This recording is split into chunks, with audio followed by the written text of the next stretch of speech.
ওম শান্তি। আজকে বাবার 7 জুন 2026 मुरली। बाबा बोलছেন, मीठे बच्चे तुम्हें नशा होना चाहिए कि हमारा बाबा आया है। কি বলল বাবা? আমাদের নেশা থাকা উচিত, কে এসেছে? কার বাবা? কার বাবা? আমার বাবা এসেছে। বাবা বলছে এই নেশাটা আমার ভেতরে থাকা উচিত। হামে বিশ্ব কা মালিক বানানে। তিনি কেন এসেছেন এখানে? আমাদেরকে বিশ্বের মালিক বানানোর জন্য তিনি এসেছেন।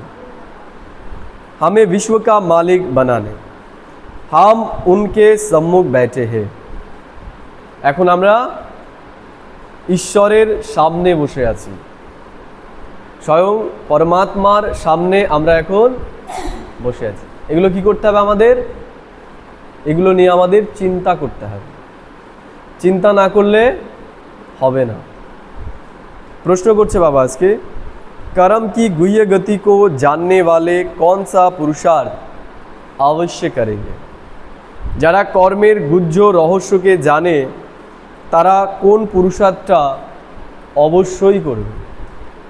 उत्तर बाबा बोलছে, याद में रहने का, क्योंकि उन्हें पता है कि याद से ही पुराने हिसाब किताब चुक्त होने हैं। কিসের পুরুষার্থ করবে তারা? ইয়াদের। কারণ ইয়াদের আধারেই আমাদের যত হিসাব কিতাব আছে সেগুলো সব চুক্ত হবে। वो जानते हैं कि आत्मा अगर पुराने हिसाब किताब कर्म भोग चुक्त नहीं करेगी तो उसे सजाएं खानी पड़ेगी। आत्मा यदि कर्म भोग चुक्त ना करे কি করতে হবে? তাকে সাজা খেতে হবে। और पद भी भ्रष्ट हो जाएगा। যেই পদটা আমাদের পাওয়ার দরকার ছিল সেই পদটা আমরা পাবো না। কি না করলে? ইয়াদ না করলে, নিজেকে পরিবর্তন না করলে। পুনর্জন্ম भी ऐसा ही होगा। বাবা বলছেন এই জন্মটা তো আমাদের খারাপ হবেই, এর পরে যে আমরা জন্মটা নেব সেটাও আমাদের খারাপ হয়ে যাবে। কেন? याद ना करार जन्म। ओम शांति। बच्चों को अपार खुशी का पारा चढ़ता है जब देखते हो बाप दादा सम्मुख आए हैं। কি বললো বাবা? যে স্বয়ং ঈশ্বর আমাদেরকে সামনে এসে পড়ায় তখন আমাদের অপার খুশির পারা চড়ে। অপার খুশি মানে যার কোনো পার নেই। এই দুনিয়ার খুশির কি আছে? পার আছে, লিমিটেশন আছে। কিন্তু ঈশ্বরীয় যে খুশি সেটার কোনো লিমিটেশন নেই। यो भी बच्चे जानते हैं कि 5000 वर्ष बाद फिर से शिव बाबा ब्रह्मा तन में आया हुआ है। তাহলে আমরা কি জানি? যে 5000 বছর পরে পুনরায় পরমাত্মা শিব বাবার শরীরে এসেছেন।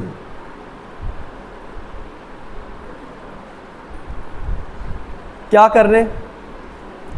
কি করতে এসেছেন শিব বাবা? পরমাত্মা কি করতে এসেছেন? बच्चों को इहो नशा चर क्या करने? बच्चों को इहो नशा चरा हुआ है। তাহলে আমাদের কি রয়েছে এখন? नशा চড়ে রয়েছে। सब बच्चे जानते हैं कि स्वर्ग का मालिक बनाने बाप आया हुआ है। তাহলে আমরা কি জানি? ঈশ্বর কি করতে এসেছেন? ঈশ্বর আমাদেরকে এখন স্বর্গের মালিক বানানোর জন্যই এসেছেন।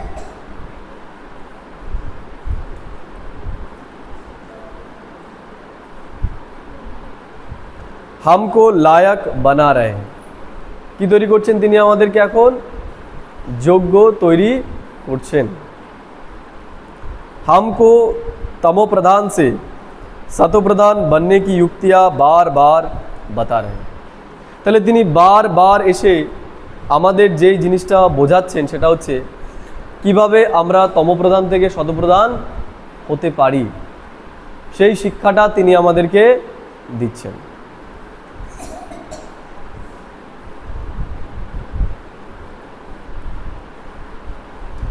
हमको लायक बना रहे हैं, हमको तमोप्रधान से सतोप्रधान बनने की युक्तियाँ बार बार बता रहे हैं। युक्ति है बहुत सहज। তাহলে তিনি যে যুক্তিগুলো বলছেন শতপ্রধান হওয়ার, অর্থাৎ আমাদের যে পুরনো স্বভাব সংস্কারগুলো আমাদের কষ্ট দিচ্ছে সেগুলোকে বদলানোর জন্য তিনি আমাদের একদম সহজ পদ্ধতি বলে দিচ্ছেন। बिल्कुल सहज याद बच्चों को सिखलाते हैं। अज्ञान काल में बाप को बच्चा होता है तो समझते हमारा वारिस पैदा हुआ, তাই না? যে এই লৌকিকে যদি কারো সন্তান জন্ম নেয় সে কিভাবে যে জন্ম নিল সে কে? সে হচ্ছে আমার উত্তরাধিকারী। আমরা কে? দুনিয়াতে যেমন সন্তান জন্ম নিলে তারা বাবা মায়ের সম্পত্তির উত্তরাধিকারী হয়, ওয়ারিস হয়। আমরা কে? আমরা ঈশ্বরের সম্পত্তির ওয়ারিস। কেন? ঈশ্বর আমাদেরকে তার সন্তান বানিয়ে নিয়েছে। আমরা হলাম ঈশ্বরের দত্তক পুত্র, মুখবংশাবলী সন্তান। এজন্য আমরা ঈশ্বরের সর্বধন সম্পত্তির মালিক হতে চলেছি, অধিকারী আমরা হয়ে গেছি।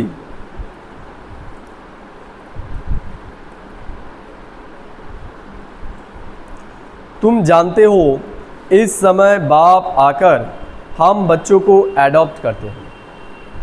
তাহলে আমরা কি জানি? ঈশ্বর এসে এখন আমাদের অ্যাডপ্ট করেছে। অ্যাডপ্ট মানে আমাদেরকে তিনি দত্তক নিয়েছেন। দত্তক সন্তান যেরকম হয়, তাই আমরা হলাম এখন ঈশ্বরের দত্তক সন্তান।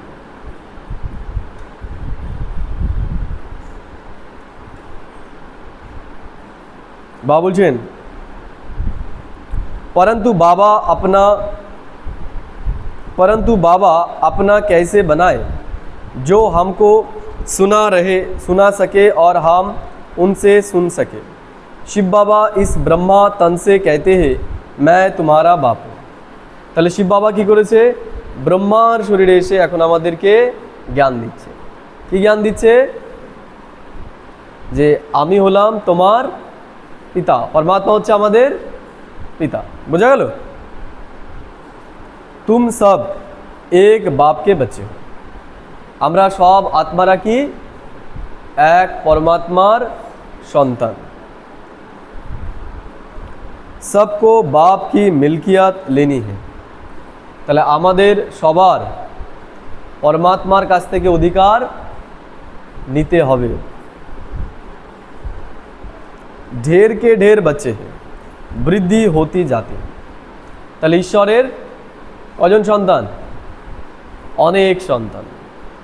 যত দিন যাবে তত এই পরিবার বৃদ্ধি পাবে। अपने को रूहो आत्मा समझो, हमको बाबा मिला। তাহলে নিজেকে কি মনে করতে হবে? রুহ, আত্মা মনে করতে হবে। আমাদের ঈশ্বর, আমরা ঈশ্বরকে পেয়ে গেছি এখন। जिसको आधा कल्प याद करते थे यो कभी भूलो मत। তাহলে এটা যেন আমরা কখনো না ভুলে যাই। কোনটা? ঈশ্বরকে আমরা 2500 বছর ধরে ডেকেছি। এই দুনিয়ার অনেক কিছু আমাদেরকে ভ্রমিত করার চেষ্টা করবে, আমাদের বুদ্ধিকে এইদিক ওইদিক নিয়ে যাবে। আমাদের নিজেকে নিজে ভীষণভাবে বোঝাতে হবে এই দুনিয়া মায়াবী দুনিয়া। একদিকে ঈশ্বর, আরেকদিকে দুনিয়া। শক্তিশালী কে?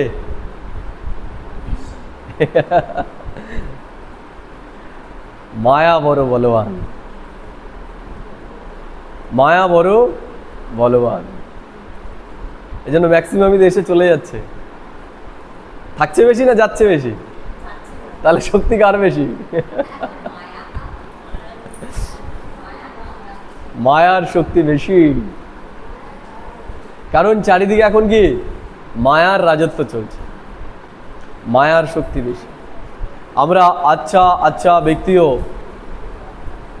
মায়ার দ্বারা প্রভাবিত হয়ে যাই। আমরা জানি সব, বুঝি সব, তারপরেও মায়ার দ্বারা প্রভাবিত হয়ে যায়। ঈশ্বর বলছে প্রভাবিত, এর জন্যই বলছে ইয়াদ হচ্ছে মুখ্য বিষয়। অর্থাৎ আমাদের ভীষণভাবে চিন্তন করতে হবে। ঈশ্বরকে আমরা 2500 বছর পরে পেয়েছি। একদিকে ঈশ্বর, আরেকদিকে এই দুনিয়া। এই দুনিয়া আমাদের ভোলাবে বিভিন্ন রকমভাবে, ভীষণভাবে আকৃষ্ট করবে।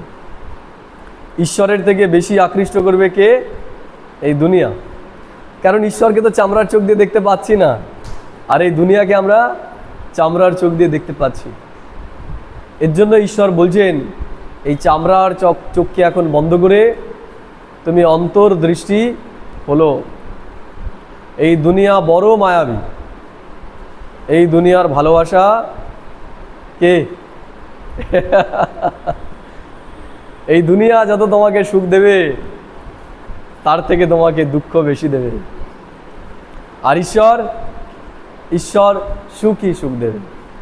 কিন্তু তার কাছ থেকে সুখ পাওয়ার জন্য আমাদের অন্তর্দৃষ্টি খুলতে হবে। আর এই দুনিয়া অটোমেটিক্যালি আমাদের আকর্ষণ করছে। এর জন্য এই নিরন্তর আমাদের আত্ম অভিমানী স্থিতিতে থাকার অভ্যাস করা দরকার, এবং অন্যকেও আত্মদৃষ্টিতে দেখা দরকার। শরীরের দৃষ্টি দেখলেই শেষ।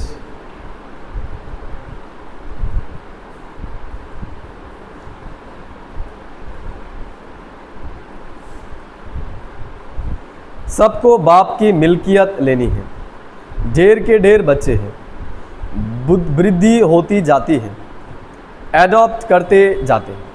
তাহলে বৃদ্ধিও হচ্ছে আর বাবা অ্যাডপ্টও করছে, জ্ঞানও দিচ্ছে নতুন বাচ্চাদের।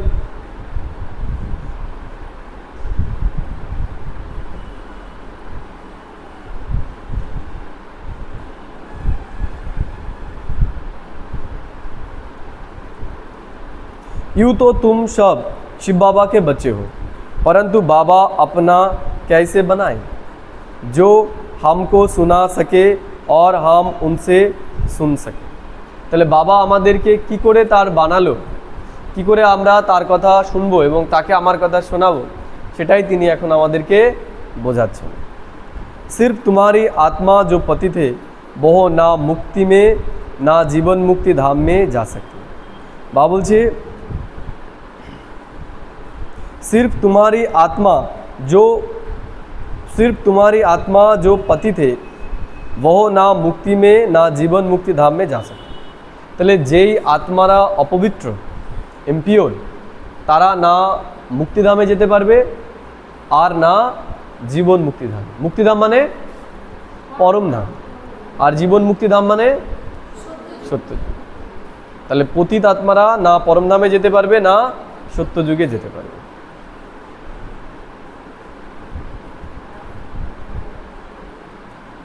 सिर्फ तुम्हारी आत्मा जो पतित है वो ना मुक्ति में ना जीवन मुक्ति में जा सकती है।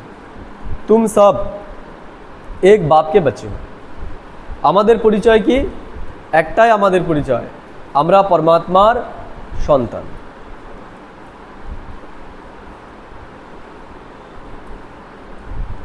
तुम सब एक बाप के बच्चे हो, सबको बाप की मिल्कियत लेनी है, ढेर के ढेर बच्चे हैं, বৃদ্ধি হতে जाती है।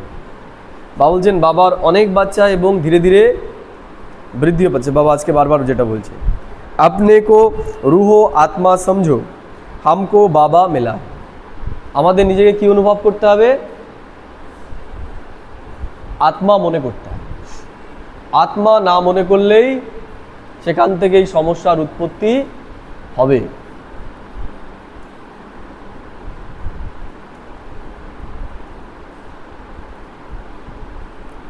अंत में तो बहुत त्राही त्राही करने लग पड़ेंगे, दुख के पहाड़ गिरेंगे।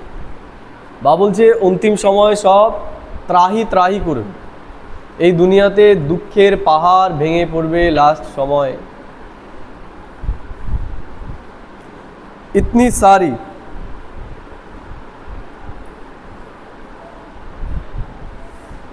इतनी सारी मिल्कियत সেকেন্ড মে খালাস হয়ে যায়। বাবা বলছে এই যে দুনিয়াতে যা কিছু দেখতে পাচ্ছি এগুলো সব এক সেকেন্ডে শেষ হয়ে যাবে। আজকে পাঠিয়েছিল না ইন্দোনেশিয়াতে, নাকি ইন্দোনেশিয়া না, এটা হচ্ছে ভেনেজুয়েলা। সব তাসের ঘরের মতো বিল্ডিংগুলো পড়ছে। মাত্র কত রিক্টার স্কেল? 7.5 রিক্টার স্কেলের ভূমিকম্পেই বাড়িগুলো সব তাসের ঘরের মতো ভেঙে ভেঙে পড়ছে। এরপরে তো 9, 9.5, 10 রিক্টার স্কেলের ভূমিকম্প হতে চলেছে। মাটি ফেটে যাবে, মাটি চিড়ে যাবে, সব ভেতরে ঢুকে যাবে, এমন ভূমিকম্প সামনে হতে চলেছে। বলে এসছে নাকি এই ভেনেজুয়েলার লোকেরা আজকে আসবো কিন্তু আমি, বলেছে। তা বাবাও বলছে আচানক যা হবে সব আচানক।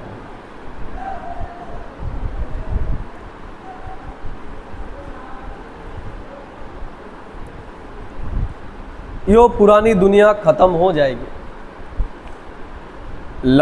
লড়াইয়া লাগেগি, ন্যাচারাল ক্যালামিটিস হবে, লড়াই হবে এবং প্রাকৃতিক দুর্যোগও হবে। দুটোই প্রস্তুতি হচ্ছে এখন।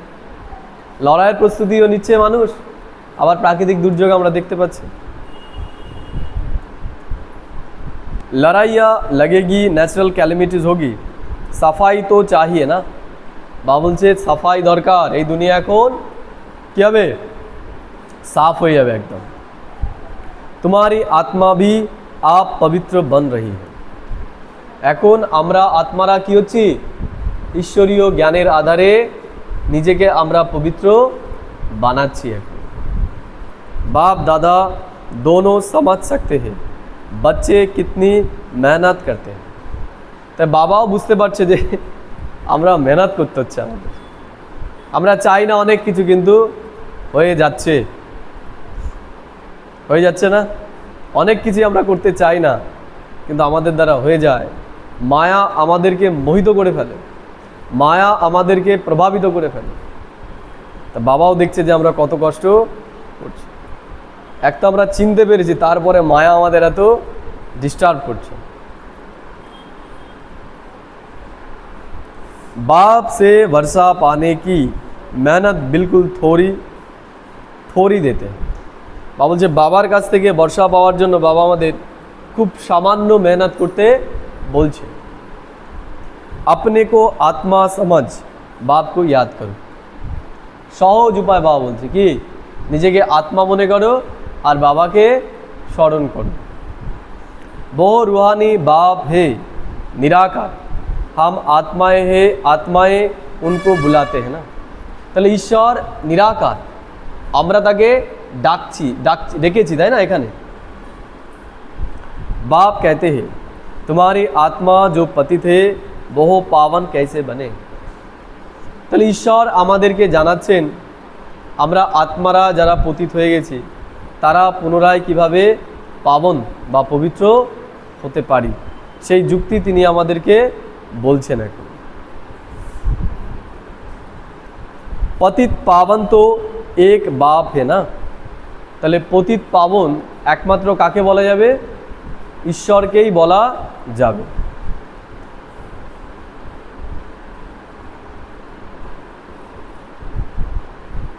पानी की नदी पतित पावनी है तो झट से जाए गोता खाकर चले आना चाहिए।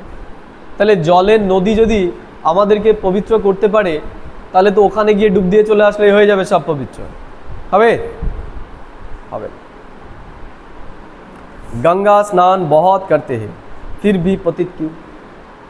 বলছে বাবা যে গঙ্গা যদি পতিত পাবনী হয় তা গঙ্গায় যারা ডুব দিচ্ছে তাদের মনে তো কোনো ময়লা থাকবে না। থাকে ময়লা গঙ্গায় ডুব দেওয়ার পর? থাকে কেন? তা গঙ্গা তো পতিত পাবনী, অতি পতিতকে পাবন বানায়। তা গঙ্গায় ডুব দিলে নিশ্চয়ই জীবনে যত দুঃখ কষ্ট সব ধুয়ে মুছে যাবে। যায়? কার কার মনে হয় যায়? দুঃখ অশান্তি ধুয়ে যায় সব। তাহলে তো অশান্তি হলে পরে কি করতে হবে? গঙ্গায় গিয়ে ডুব দিয়ে আসতে হবে। যা, সব দুঃখ কষ্ট গেল সব। জলের গঙ্গা পারে না। কোন গঙ্গা পারে? জ্ঞান গঙ্গা পারে।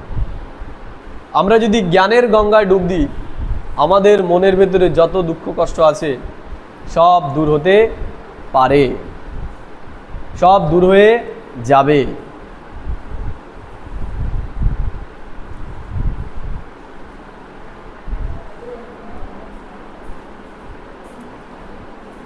बाबा बोलছেন आधा कल्प आत्मा इस शरीर द्वारा याद करती आई है, हे पतित पावन, हे दुखहर्ता सुखकर्ता, क्योंकि रावण राज्य है ना, তাহলে আত্মা তাকে ডেকেছে কি বলে? হে পতিত পাবন, দুঃখহর্তা, সুখকর্তা, তুমি আসো। बल जो अभी समझते हैं हम बहुत सुखी है, हमको इतने पदम हैं, इतने मिल्स है, कारखाने आदि है, ইহো তো সব অল্পকাল के लिए। বাবা বলছে এই দুনিয়াতে যারা বলছে যে আমরা ভালোই আছি, আমাদের এত টাকা পয়সা আছে, মিল আছে, কারখানা আছে, বাবা বলছে অপেক্ষা করো, এগুলো সব অল্পকালের জন্য, এগুলো খুব তাড়াতাড়ি সব যেতে চলেছে। চিরস্থায়ী যদি সুখী হতে হয় তার জন্য একটাই উপায়, সেটা হচ্ছে পরমাত্মার ইয়াদ। পরমাত্মার ইয়াদ ছাড়া চিরন্তন সুখ শান্তি অনুভব করা সম্ভব নয়। এই দুনিয়ার মানুষ কি করবে? তোমাকে একবার ডোবাবে, ঠিক আছে, যেই দমটম হয়ে যাবে তখন ওঠাবে, ঠিক আছে, আবার একটু ভালোবাসা দেবে, আবার কি করবে? আবার চুপনি দেবে, আবার ওঠাবে। আর ঈশ্বর আমাদের ডোবায় না, ঈশ্বর আমাদের সুখী সুখ দেয়।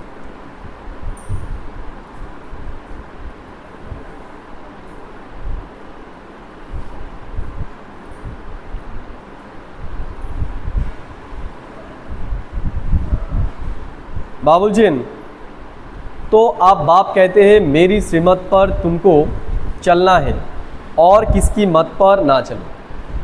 বাবা এখন একটা কথাই আমাদেরকে বলছেন, তুমি কারো কথা অনুসারে চলো না, একমাত্র আমার কথা অনুসারেই চলো। এই দুনিয়ার দ্বারা ভ্রমিত হয়েছে তো একদম শেষ।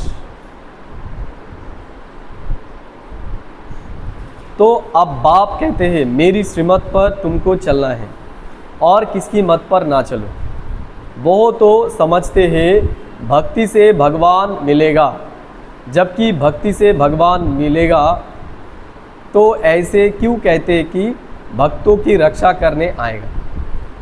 ता भक्तिते की बोले जे भगवान भक्तों के रक्षा करते आसबे। भक्तों पर क्या आपदा पड़ी হে जो रक्षा करेगा। বাবা বলছে তাদেরকে জিজ্ঞেস করো তাহলে যে ভক্তদের ওপর কিসের আপদা এসেছে যার জন্য ভগবান তাদেরকে রক্ষা করতে আসবে। রক্ষা তব কি जाती है जब कुछ आपदा होती। বাবা বলছেন যে রক্ষা তখনই করা হয় যখন কারো ওপর কোনো বিপদ আসে।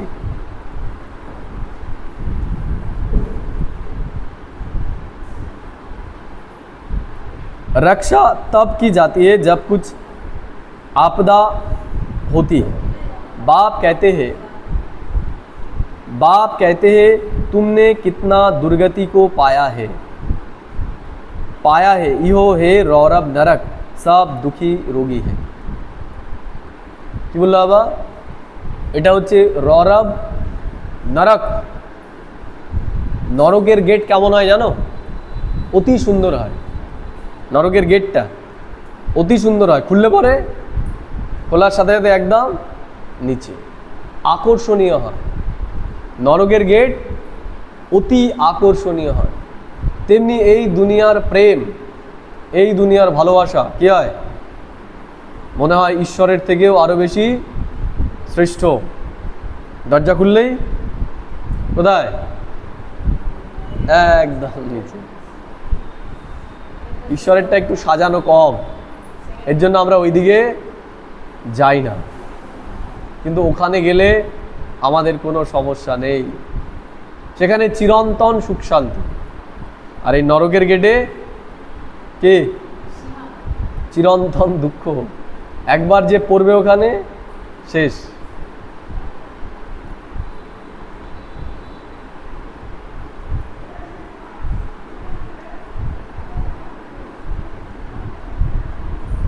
पतित पावन पतियों का पति वही है, वो जब आए तब आकर पावन बनाए।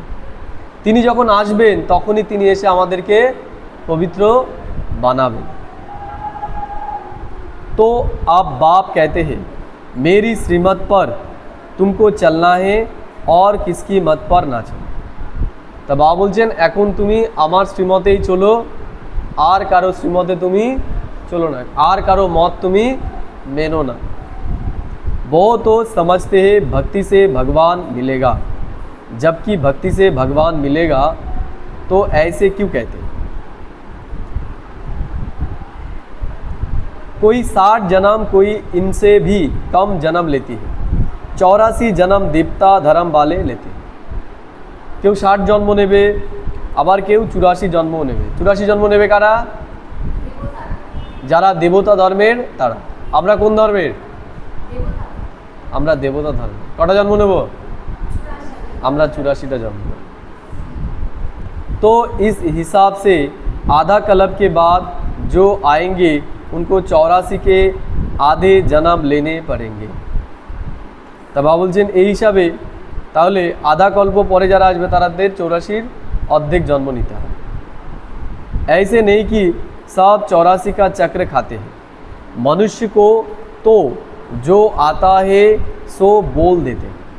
মানুষের মুখে যা আসে মানুষ তা যে সব কত নেবে 84 লক্ষ জনই ভ্রমণ করে তারপরে মানব। সত্যি এটা? সত্যি? যদি আমরা একটা বড় নারকেল গাছের বীজ বুনি তা নারকেলগুলো কি হাজারি নারকেল ছোট ছোট হবে নাকি? যদি বড় নারকেলের বীজ বুনি ওটা থেকে কি হবে? ছোট নারকেল হবে না বড় নারকেল হবে? বড় নারকেল। আর যদি হাজারি নারকেল গাছ লাগায় তাহলে কি হবে? হাজারি নারকেল হবে। তাহলে যেই আত্মা পুরুষোত্তম সঙ্গম যুগে যেই কোয়ালিটি বলল, তাহলে কেউ তো জ্ঞানটাকে এতদিন ধরে শুনছে এবং শোনাচ্ছে, তাহলে তার জন্ম আর যে শুনছে অল্প বা যে শুনছেই না তার কি সমান হবে? সমান হবে কি? তাহলে যুক্তি অনুসারে সমান নয়। কিন্তু ভক্তিমার্গে বলে দিয়েছে কি যে সবাই 84 লক্ষ জন্ম, তা তো পুরুষার্থ করার কোনো দরকারই নেই। যদি সবাই 84 লক্ষ জন্ম নেয় তাহলে পুরুষার্থের দরকার কি আছে? পুরুষার্থের দরকার তো তখন যখন সবাই ওটা পাবে না তখন। তো ঈশ্বর বলছেন 84 জন্ম সব থেকে কম লোক নেবে, মাত্র 9,16,108 জন 84টা জন্ম নেবে। বাকিরা সব এর থেকে কম জন্ম নেবে। বাকিরা সব কম নেবে। বোঝা গেল?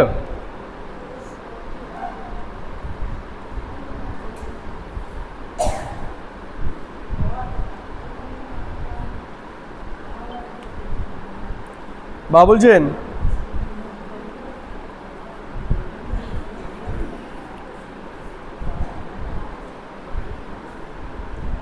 मनुष्य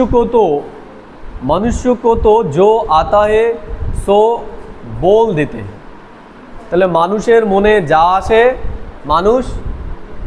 মানুষ তাই বলে।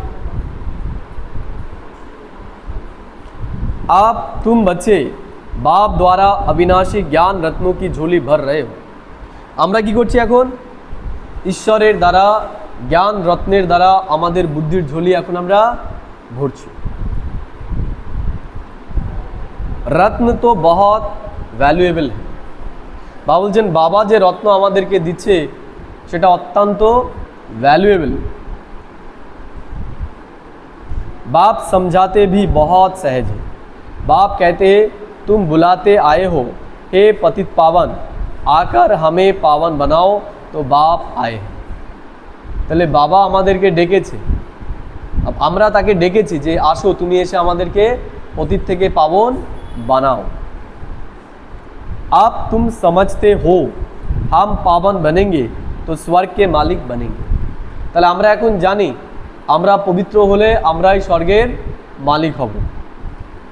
शिव बाबा हमको पत्थर बुद्धि से पारस बुद्धि, पत्थर नाथ से पारसनाथ बनाना है। तो परमात्मा আমাদের কি করতে এসেছে এখন? পাথর বুদ্ধি থেকে पारस बुद्धि বানাতে এসেছেন। भक्ति मार्ग के चित्र सब पत्थरों के बने हुए। তাহলে ভক্তি মার্গে ভগবানকে কিসের বানিয়েছে? কি দিয়ে বানিয়েছে? সব পাথর দিয়ে বানিয়েছে। কারণ তাদের বুদ্ধি পাথরের বুদ্ধি, তো পাথর দিয়েই বানিয়েছে ভগবান।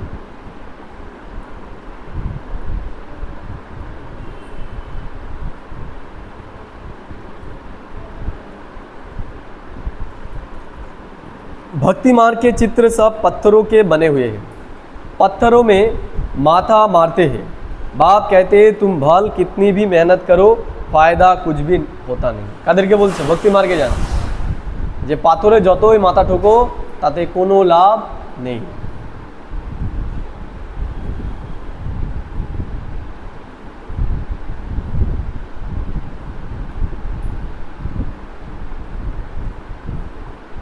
आगे तो तुम बलि चढ़ते थे, फिर भी क्या फ़ायदा हो। आगे মানুষ কি করতো? কাশী কালভার্ট বলে একটা জায়গা আছে কাশীতে, ওখানে গিয়ে মানুষ কি করতো? মুক্তির জন্য ওই কুয়োতে ঝাঁপ দিত। কালভার্ট মানে একটা কুয়ো ছিল, তাতে ব্লেড লাগানো ছিল, ব্লেড, কলাতের যে ব্লেড হয়, ঝাঁপ দিত আর একদম বেগুন যেমন মাঝখান থেকে ফালি করে এরকম ফালি হয়ে পড়ত। কিসের জন্য? যে কাশীতে গিয়ে যদি মরি তাহলে কোথায় যাব? যে এখান থেকে একদম স্বর্গের এখানেই টিকিট কাউন্টারটা রয়েছে নিচে, ওখান থেকে ঝাঁপ মেরে গিয়ে নিচ থেকে টিকিটটা কাটবে, কেটেই সোজা ওপরে। आगे देवियों पर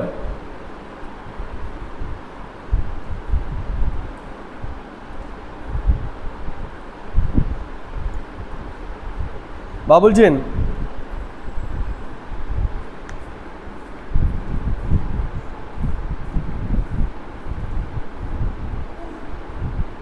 यहाँ कितना समझाया जाता है, अरे तुम आत्मा हो, परमात्मा तुमको पढ़ाते हैं। तो बाबा আমাদের বোঝাচ্ছে না যে তোমরা আত্মা, আমি পরমাত্মা, কত করে আমাদেরকে বোঝাচ্ছে, তারপরে আমরা বুঝেও আবার বুঝতে পারছি না, আমরা ভুলে যাচ্ছি আমরা কাকে পেয়েছি।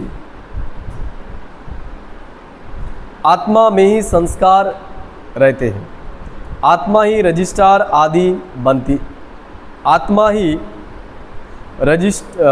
बैरिस्टर आदि बनती है, आत्मा मैजिस्ट्रेट बनती है।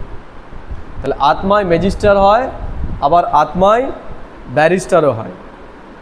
कल क्या बनेंगे? अगर आत्मा बाप को अच्छी रीति याद करती रहेगी तो फिर अमर लोक में आकर जन्म लेगी। তা আত্মা যদি ঈশ্বরকে খুব ভালোভাবে স্মরণ করে তাহলে সে অমর লোকে গিয়ে জন্ম নেবে। मृत्यु लोक में फिर दूसरा जन्म नहीं लेंगे। मृत्यु लोके আর আমরা জন্ম নেব কি নেব না? আমরা আর মৃত্যু লোকে জন্ম নেব না। अगर कुछ हिसाब किताब रहा हुआ होगा तो सजा खानी पड़ेगी। বাবা বলছে যদি আমাদের কোনো হিসাব কিতাব থেকে যায় তাহলে আমাদের সাজা খেতে হবে। कर्म भोग भोग कर चुक्त करना होगा, फिर पद उच्च नहीं मिलेगा। বাবা বলছে আমরা যদি কর্মকে ভোগ করে সাজা পাই তাহলে আমরা উঁচু পদ পাবো না। উঁচু পদ পাওয়ার জন্য কী দেওয়া দরকার? বেদাগ হওয়া দরকার। যেমন হীরা, কাপড়েরই উদাহরণ, একটা বড় কাপড়, সুন্দর কাপড় যদি একটুখানি ছেঁড়া থাকে কী হবে? যদি 5 লাখ টাকার শাড়ি হয় ওটা 10,000 টাকা আর দাম নেবে নাকি কেউ? নেবে? একটা ভালো আম যদি পাখিতে দুটো ঠোকর মারে নেবেন সেটার? সেটা কোন দলে যাবে? দুটো টোকা মেরেছে মাত্র, সেটা ছাটের দলে চলে যাবে। যেটা 50 টাকা সেটা বিক্রি হবে কতায়? 20 টাকায় বিক্রি হবে। তা বাবা বলছেন আমাদের ওপরে যদি একটুখানি দাগ লেগে যায় আমাদের অবস্থা তাই হবে।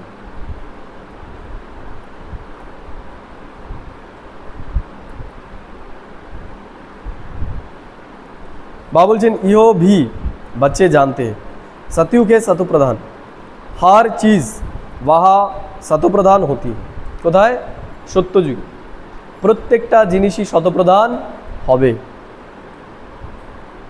कहते हैं कृष्ण गौ संभालते थे রাজায় गौ संभालते हैं क्या কি দেখিয়েছে যে কৃষ্ণ কি ছিল গোয়ালা ছিল রাজার সন্তান দেখিয়েছে কি হবে হবে এখানকার মন্ত্রীর ছেলে সে করে না কাজ আর ওখানকার রাজা সে ওইসব করবে করবে মন্ত্রীর ছেলেওয়ালার কাজবাজ করে সে করে না তার চলে যায় বসে বসে একটা চাকরি দিয়ে দেবে বা কিছু দিয়ে দেবে তা সেখানে সত্যযুগের রাজা সে গরু চড়াবে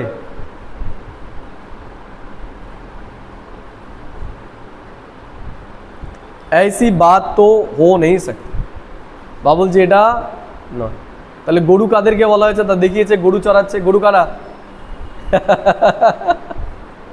কারা সেই গরু কারা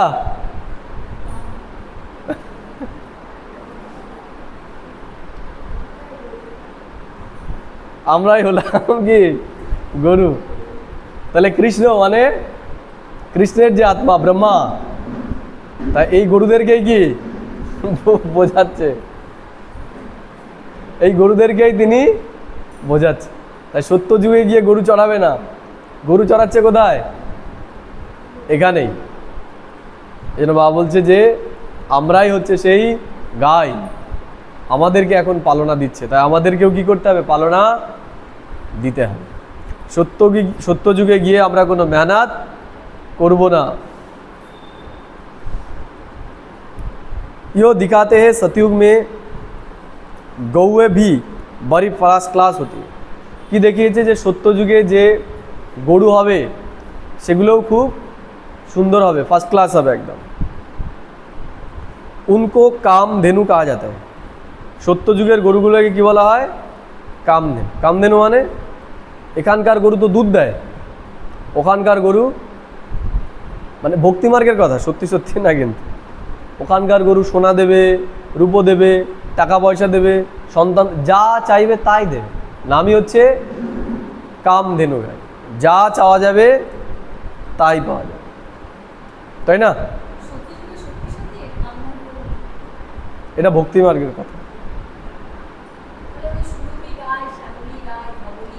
এই যে এগুলো হচ্ছে সুরভি ওই যে সুরভি ওই যে ধবলি যারা অন্ধকে জ্ঞান শোনাচ্ছে তারা ওই সুরভি গায় ধবলি গায় আর যারা শুনছে শুধু শোনাচ্ছে না তারা হচ্ছে দেশি গাই 500 গ্রাম করে দুধ দেবে তারা ছোট ছোট সাইজ আর 500 গ্রাম মতো ছাগলের মতো দুধ দেবে হ্যাঁ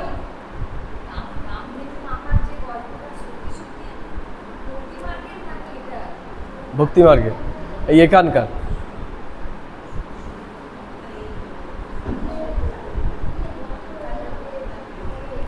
তাহলে কামধেনু গাই কারা আমরাই আমরাই এখন যেটা কামনা করছি সেটাই হতে চলেছে আমরা সেটাই হতে পারি আমরা যেই ইচ্ছাটা এখন রাখবো এই পুরুষোত্তম সঙ্গম যুগে আমরা সেটাই হতে পারি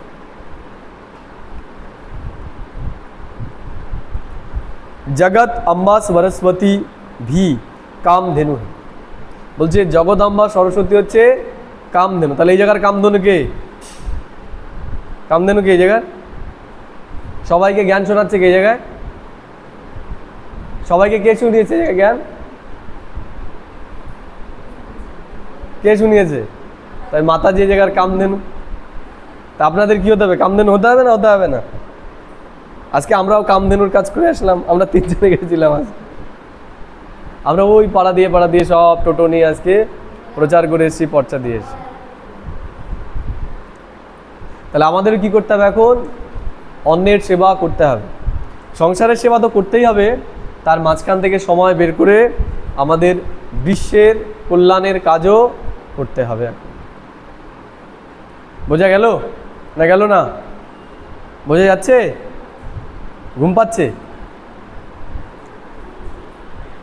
जगत अम्बा सरस्वती भी कामधेनु है 21 जन्म लिए सबकी मनोकामनाएं पूर्ण करती है তাহলে এখন 21 জন্মের জন্য আমাদের মনোকামনা পূর্ণ হতে চলেছে।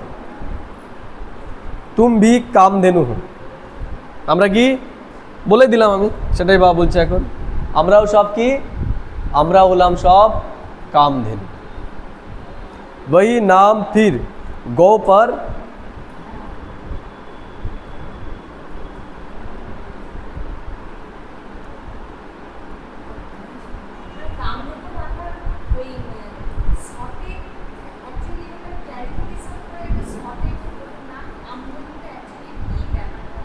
কামধেনু যেমন শিবের বাহন কি, নন্দী বা ষাঁড়, তাই তো? তাহলে ষাঁড় দেখিয়েছে কেন?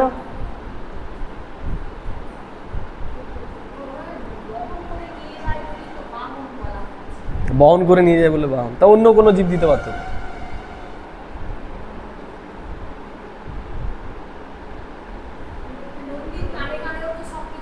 নন্দীর কানে। আমরা যদি দেখি ঈশ্বর কি বলছেন, ঈশ্বর বলছেন যে আমি যে জ্ঞানটা তোমাকে বলছি সেটা তোমাকে কি করতে হবে, সেটা তোমাকে অন্যকে শোনাতে। তাহলে এইবার যে শোনাচ্ছে তাকে কি করতে হবে, সেটা নিয়ে বিচার করে শোনাতে হবে। এই জন্য বাবা বলে না যে তোমরা এই জ্ঞানটাকে জাবর কাটো, তোমরা ধারণ করে তারপরে অন্যকে ধারণ করাও। আমরা যদি ধারণ করে না বলি, অনুভবের সাথে না বলি, তাহলে অন্যের ওপর সেটা প্রভাব পড়বে। তাহলে শিব বাবা যখন ব্রহ্মা বাবাকে জ্ঞান দিয়েছে, সেটাকে তিনি সবার আগে চিন্তন করেছেন, অনুভব করেছেন, তারপরে তিনি আমাদেরকে বলেছেন। তাহলে তো সে হয়ে গেল ষাঁড়, সে তো কামধেনু নয়। তাহলে কামধেনু কি স্ত্রী গরুকে দেখিয়েছে, তাই না? তাহলে ঈশ্বর এবার পরমাত্মার মাধ্যমে যে জ্ঞানটা দিল, ব্রহ্মার মাধ্যমে যে জ্ঞানটা দিল, তাহলে সেই জ্ঞান তারপরে কাদের দ্বারা প্রচারিত হলো? মাতাদের দ্বারা। বোনেরাই তো হেড। তাহলে যেহেতু সংখ্যাগরিষ্ঠ কারা? মাতারা না ভাইরা? কারা? এখানে আমরা 3 জন বসে রয়েছি ভাই, আর সব মাতা। মাতা আর কুমারী না, কুমারী একজন, আর সব মাতা। কুমারী লজ্জা পেয়ে গেছে। বাবা বলছেন তাহলে তোমরা হচ্ছে কি কামধেনু, তাই না? তাহলে যারা সংখ্যাগরিষ্ঠ তারাই তো ভোটে জিতবে। তাহলে মাতারা ভোটে জিতে গেছে আর ভাইরা ভোটে হেরে গেছে, সংখ্যাগরিষ্ঠ এরা। যদি ভাইদের সংখ্যা বেশি থাকতো তাহলে ষাঁড়ই দেখাতো আবার একটা কামধেনু রূপে। তা যেহেতু মাতাদের সংখ্যা বেশি, এই জন্য দেখিয়েছে কাদের? স্ত্রী, অর্থাৎ গাইকে দেখিয়েছে। বোঝা গেল? গরুকে দেখিয়েছে যে তাদের কাছে যা চাওয়া যায় তাই পাওয়া যায়। তাই আমরাও গিয়ে কি বলছি যে আপনি যা চাইবেন ভগবানের কাছে তাই পাবেন, আসুন একটু জ্ঞানটা শুনুন। এই আমরাও প্রচার করে আসলাম যে আপনার জীবনে যদি দুঃখ, অশান্তি এগুলো থাকে, টেনশন থাকে, তাহলে আপনারা আসুন, এসে জ্ঞানটা শুনুন, আপনাদের জীবনে আপনারা সুখ শান্তি এগুলো পেয়ে যাবেন। তাহলে মানুষের জীবনের মূল লক্ষ্য কি? সুখ শান্তি। তাহলে এখানে গেলে সেটাই পেয়ে যাবে। তাহলে মনস্কামনা তো পূর্ণ হয়েই গেল। হয়েছে কি হয়নি? এর জন্য বলা হচ্ছে কামধেনু। তা বাবা বললেন যে আমরা সব কি, আমরা হলাম সব এক একটা কামধেনু। আর আমরা কামধেনা, পুংলিঙ্গ তো। তাহলে যদি ধেনু হয় তাহলে আমরা ধ্যানা, আমরা কামধেনা। এখানে 3 জন রয়েছি, তাই না?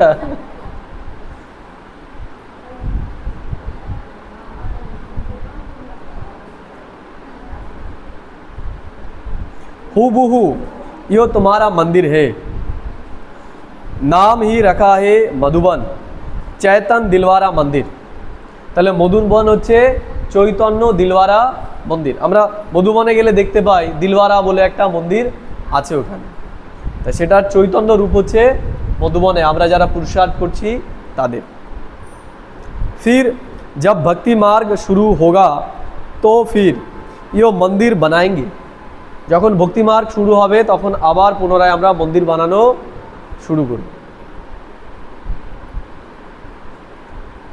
तो फिर यो मंदिर बनाएंगे, बाप ने तुमको बहुत धनवान बनाया था तो तुम ही फिर उनका मंदिर बनाते हो।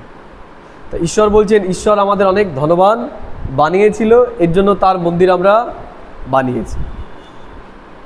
शिव का मंदिर एक नहीं बनाते हैं, सब बनाते हैं यथा यज्ञ यथा शक्ति। বলছে শিবের মন্দির একটা বানানো হয় না, অনেক এরকম শিবের মন্দির বানানো হয়। तुम जानते हो हम पूज्य थे फिर द्वापर से पुजारी बने। কি ছিলাম আমরা? আমরা পূজ্য ছিলাম, তারপরে দ্রাপর থেকে আমরাই আবার পূজারি হয়ে গেছি।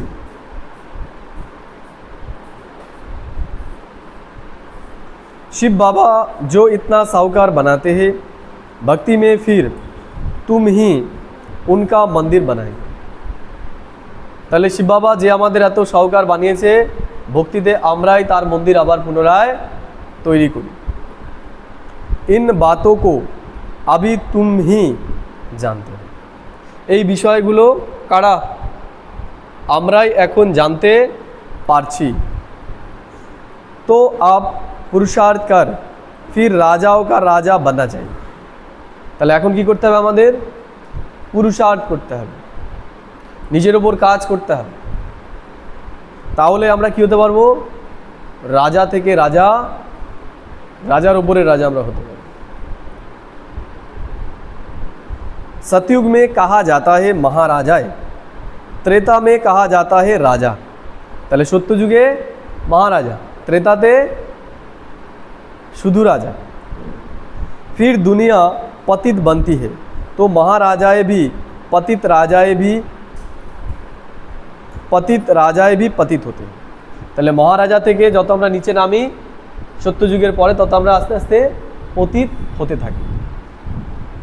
वो निर्विकारी महाराजाओं का मंदिर बनाकर पूछते हैं।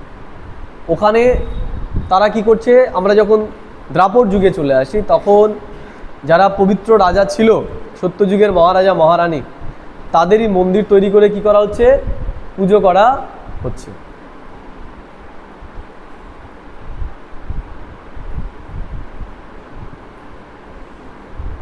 खुद ही मंदिर बनाकर पूछते हैं, 84 जन्म तो भोगते हैं ना, आधा कल्प तुम पूज्य फिर आधा कल्प पुजारी बनते हो।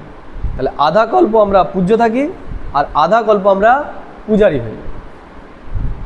मनुष्य फिर समझते हैं भगवान आपे ही पूज्य आपे ही पुजारी है। মানুষ কি মনে করে? ভগবান নিজেই পূজ্য আবার নিজেই পূজারি। सब कुछ आप ही देते हैं आप ही छीन लेते हैं। ভগবানই সব দিচ্ছে আবার ভগবানই সব কেড়ে নিচ্ছে, তাই না? সেদিনই যখন ট্রেনে আসছিলাম তখন একটা বাচ্চার দেখাচ্ছে যে কি হয়েছে, একটা দুরারোগ্য ব্যাধি হয়েছে, 9 কোটি টাকা লাগবে তাকে সুস্থ করার জন্য। তা সবাই কি বলছে? দেখো এত ছোট্ট বাচ্চা, ভগবান একে কেমন একটা রোগ ভগবান দিয়েছে,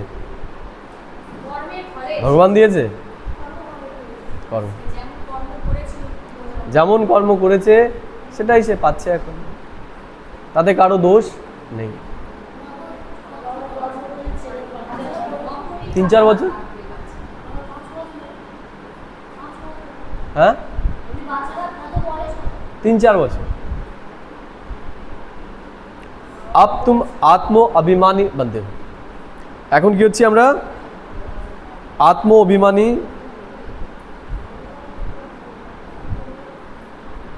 এখন আমরা আত্ম অভিমানী হচ্ছি, তাই তো? त्रेता में कहा जाता है राजा, फिर दुनिया पतित बनती है तो महाराजाओं भी पतित, राजाएं भी पतित होते हैं। वो निर्विकारी महाराजाओं का मंदिर बनाकर पूछते हैं, पहले पहले शिव का मंदिर बनाते हैं फिर देवताओं का बनाते। তাহলে সবার প্রথম পুজো হয় কার? শিবের। এদিকেও আমরা যদি দেখি প্রাচীন যে ওই আমরা যেদিকে গেলাম ওইগুলো ম্যাক্সিমাম বোধহয় শিব মন্দিরই হবে। একটু যদি আমরা দেখি সব শিব মন্দির। আপনি যেখানেই যাবেন না কেন কৃষ্ণের মন্দির প্রাচীনকালে দেখবেন না। দেখবেন যত প্রাচীন মন্দির আছে সব হচ্ছে শিবের মন্দির। হয় শিব পাবেন, নাহলে বিষ্ণু পাবেন। হ্যাঁ, গণেশ পেয়েছেন একটা গর্ত খুঁড়ে? গর্ত খুললে কার মূর্তি বেরোচ্ছে? হয় শিব আর না হলে বিষ্ণু, হয় শিব না হলে বিষ্ণু। কারণ শিবের পুজো প্রথমে শুরু হয়েছে, তারপরে বিষ্ণুর পুজো। কৃষ্ণের পুজো অনেক পরে এসেছে। আমরা ইতিহাসে যদি পড়ি না, ইতিহাসে আমাদের আছে, আমার তো হিস্ট্রি সাবজেক্ট ছিল, প্রথমে তো মানুষ প্রকৃতির পুজো করত, তারপরে নিরাকার পরমাত্মা শিবের পুজো শুরু করে, তারপরে আসে বিষ্ণুর পুজো, তারপরে পরে আস্তে আস্তে আস্তে আস্তে কৃষ্ণের পুজো শুরু হয়। কৃষ্ণের পুজোকে ফেমাস করেন হচ্ছে মীরাবাই, শ্রী চৈতন্যদেব, আর লাস্ট হচ্ছে প্রভুপাদ, ইসকনের প্রতিষ্ঠাতা। তিনি কৃষ্ণের নাম এত না লাগে, কৃষ্ণের নাম এত ছিল, আগে শিবেরই পুজো হতো। এই জন্য যত রাজারা দেখবো প্রাচীনকালে, রাজা অশোক থেকে শুরু করে বাকি যারা সবাই কি ছিল, শশাঙ্ক থেকে শুরু করে প্রাচীন যত রাজারা, এরা সব কৃষ্ণের ভক্ত ছিলেন, শিব ভক্ত ছিলেন। কৃষ্ণের পুজো অনেক পরে আসে ইতিহাস।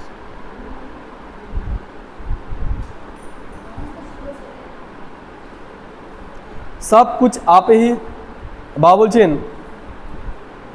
मनुष्य फिर समझते हैं भगवान आप ही पूजा, आप ही पुजारी है, सब कुछ आप ही देते हैं, आप ही छीन लेते हैं। अच्छा, जबकि उसने दिया और लिया, फिर तुमको क्या चिंता लगती है? বলছে ঈশ্বরই যখন দিয়েছে আবার সেই যখন নিয়ে নিয়েছে, তাহলে তোমার আবার চিন্তা কিসের? তার জিনিস দিয়েছে, সে আবার ফিরিয়ে নিয়েছে, তা যতক্ষণ ব্যবহার করেছো ততক্ষণই তোমার খুশি হওয়া উচিত, তাই না? এই যে আমাদের এই লজে থাকতে দিয়েছে মনে করে, তাই না? তাই থাকছি, ঠিক আছে, ভালো। এবার যদি বলি না, দুদিন থেকেছি আর এই লজ থেকে আমরা যাব না, তাহলে তখন কি করবে? থেকে যাবো নাকি? তখন বলবে ভাই তোমরা এবার আসতে পারো, তাই না? তো বাবা বলছে ঠিক আছে, আমি যদি দিই তাহলে এবার আমার জিনিস আমাকে ফেরত দিয়ে দাও, তাহলে আবার তোমাদের এত ঈশ্বর কি আছে, আমাকে গালাগাল দেওয়ার কি আছে, তাই না? ঈশ্বর বলছেন আমি দিই না, তোমরা তোমাদের কর্ম অনুসারেও পাও, আবার তোমরা তোমাদের কর্ম অনুসারেই হারাও। देही अभिमानी रहते ही नहीं है, या कितना समझाया जाता है, अरे तुम आत्मा हो, परमात्मा तुमको पढ़ाते हैं। बाबा আমাদেরকে কত করে বোঝাচ্ছে আমরা আত্মা, পরমাত্মা আমাদেরকে পড়াচ্ছে। আত্মা में ही संस्कार रहते हैं, তাহলে সংস্কার কার মধ্যে আছে? আত্মার মধ্যেই সংস্কার আছে। आत्मा ही बैरिस्टर आदि बनती है, आत्मा मैजिस्टर बनती है, कल क्या बनेंगे? अगर आत्मा बाप को अच्छी रीति याद करती रहेगी तो फिर अमर लोक में जाकर जन्म ले। তাহলে আত্মা যদি পরমাত্মাকে স্মরণ করে তাহলে সে অমর লোকে গিয়ে জন্ম নেবে। তা আমরা কোথায় জন্ম নেব? অমর লোকে না মৃত্যু লোকে? তাহলে তো তাকে স্মরণ করতে হবে এখন আমাদের। मृत्यु लोक में फिर दूसरा जन्म नहीं लेंगे, अगर कुछ हिसाब किताब रहा हुआ होगा तो सजा खानी पड़ेगी। बाबा বলছে যদি কোনো হিসাব কিতাব থেকে যায় আমাদের সেই সাজাটা এখন এখানে পেতে হবে। कर्म भोग कर चुक्त करना होगा, फिर पद उच्च नहीं मिले। बाबा বলছে যদি আমরা কর্ম ভুগে তারপরে যাই তাহলে উঁচু পদ, ওই যে বললাম যে ভেঙে গেছে, তাই না? কাচের টুকরো যদি একবার যদি ভেঙে যায় কাচ, সেটাকে তুলে যদি জোড়া লাগায় তাহলে কি হবে? জোড়া লাগবে, কিন্তু দাগটা তো থেকেই যাবে। বাবাও বলছে আমরাও যদি ভেঙে যাই, আমাদেরও যদি মন ভাঙে, আবার জ্ঞানের আঠা লাগিয়ে জুড়ি, তাহলে আমরাও কি হয়ে গেলাম? দাগ হয়ে গেলাম, বেদাগ হতে পারলাম। আর বেদাগ না হলে পরে কি হওয়া যাবে না? মহারাজা হওয়া যাবে কি যাবে না? যাবে কি যাবে না? মহারাজা হওয়া যাবে।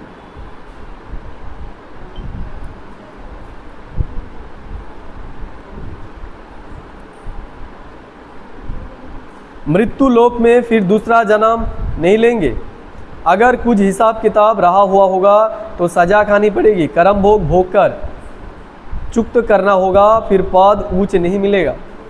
यो कर्मों की गुह्य गति बाप बच्चों को बैट समझाते। তাহলে এই যে কর্মের গুহ্য গতি, এগুলো ঈশ্বরই আমাদেরকে কি করছেন, এখন বোঝাচ্ছেন। কোনো মানুষ আমাদেরকে বোঝাতে পারেন না। यो भी बच्चे जानते हैं सतयुग है सतो प्रधान, हर चीज़ वहाँ सतो प्रधान होती है।